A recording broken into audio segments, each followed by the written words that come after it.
Je rentre enfin chez moi. Ou plutôt, chez mon adorable grand-mère. J'espère qu'elle est partie chez le coiffeur ou à l'hôpital. Ces 2 étages que je monte, c'est mon seul répit. Je peux enlever mon masque complètement humide, à cause, du métro et du sprint pour attraper le bus. Arrivé sur le paillasson, je le remets, car on sait jamais. Si je la tue, plus de courses payées livrées, plus d'appartements. J'insère la clé, puis je tourne. Merde, la porte est pas fermée. Ça veut dire qu'elle est là. J'ouvre, elle me repère tout de suite. Comme un chien de garde. Oh, bah c'est Lucas qui revient. Tu vas bien? T'as passé une bonne journée? Ouais, une super journée, comme d'habitude, quoi. Et j'aimerais la finir tranquillement. Mais faut vraiment que je travaille sur un projet super important. On se parle après. Elle est déçue. Et je le sais. Faudra juste que tu m'aides quand tu auras le temps. Je vois plus mes mails et... Et la porte de ma chambre se referme sur cette phrase. J'enlève mon masque en le déchirant, puis je le jette à la poubelle. Le projet super important, j'allume mon ordinateur, Netflix, Breaking Bad, une super série, je vous la conseille. 2 heures du mat. Fin de la saison 3. Dodo. J'ai très mal dormi. Le réveil est douloureux, j'ai mal à la nuque, car un putain de couple de pigeons avait roucoulé toute la nuit. Aujourd'hui, c'est samedi, le pire jour de la semaine. Je vais devoir passer une journée entière avec ma grand-mère.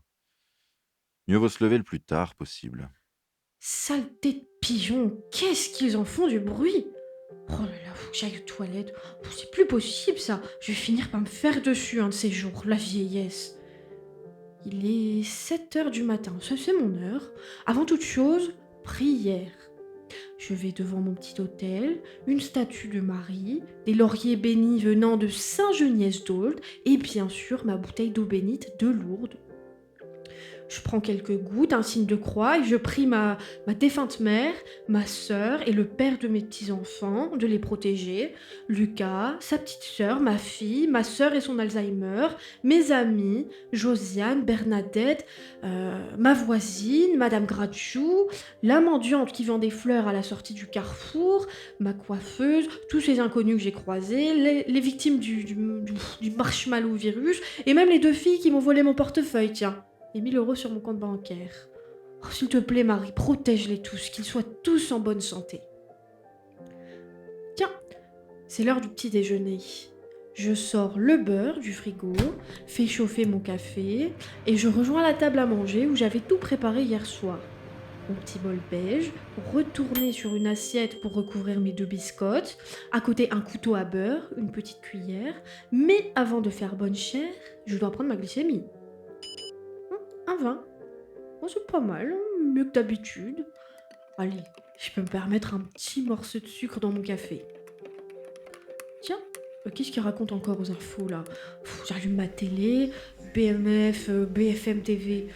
Oh là là, encore un attentat. Oh, les Arabes, hein, encore eux, saleté. On peut même plus sortir dans la rue sans croiser ces sauvages. Je range ma vaisselle, je nettoie celle du repas d'hier soir. Bah, Lucas, il a pas fait la sienne. Heureusement que je suis là pour veiller sur ce petit quand même, hein. Je rebouche le trou de l'évier pour le remplir d'eau chaude, je nettoie une première fois dans l'eau de celui-ci, puis sous celle du robinet. Ensuite, j'ouvre les fenêtres et qu'est-ce que je vois là? J'aperçois 2 gros pigeons sur le balcon. Oh, ils ont pas peur de souiller ma terrasse, ceux-là. Allez, ouste, va, va. Et les pigeons déguerpissent. Oh, tout de même, j'ai attendu toute la matinée avant de faire ma toilette. Si Lucas se réveillait, il aurait besoin d'aller faire pipi. Alors j'ai attendu. Encore et encore, sans qu'il ne montre aucun signe de vie. Et c'est vers midi que monsieur sort de sa grotte. Bah, c'est maintenant que tu te lèves, toi.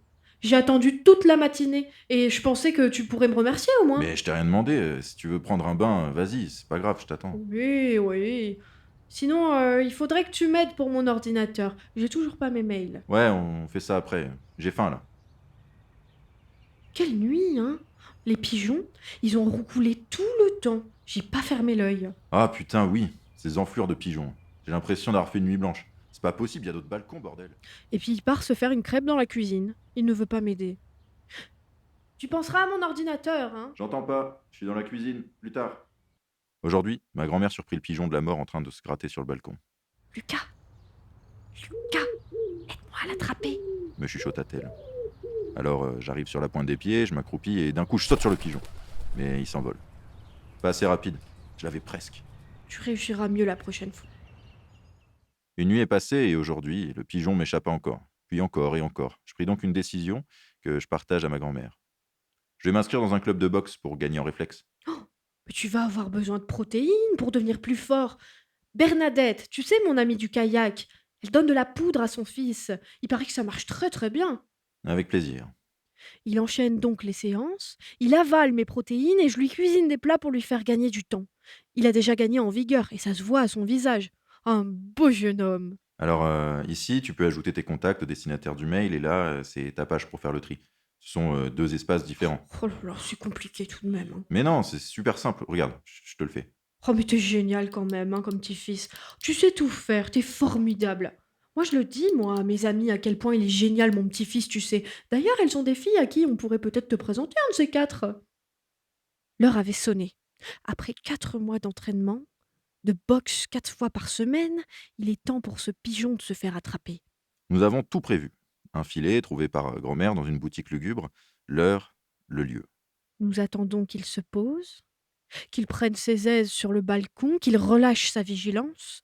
Ça lui sera fatal. Il se débat maintenant dans le filet. Lucas prend un bâton et l'envoie rejoindre Dieu. 2 heures plus tard, dans la cocotte minute, le corps déplumé et cuit gît dans la vapeur. Et voilà les 2 meurtriers qui se repaissent ensemble du cadavre de ce pigeon tant haï. Oh, ah bah c'était bon, hein.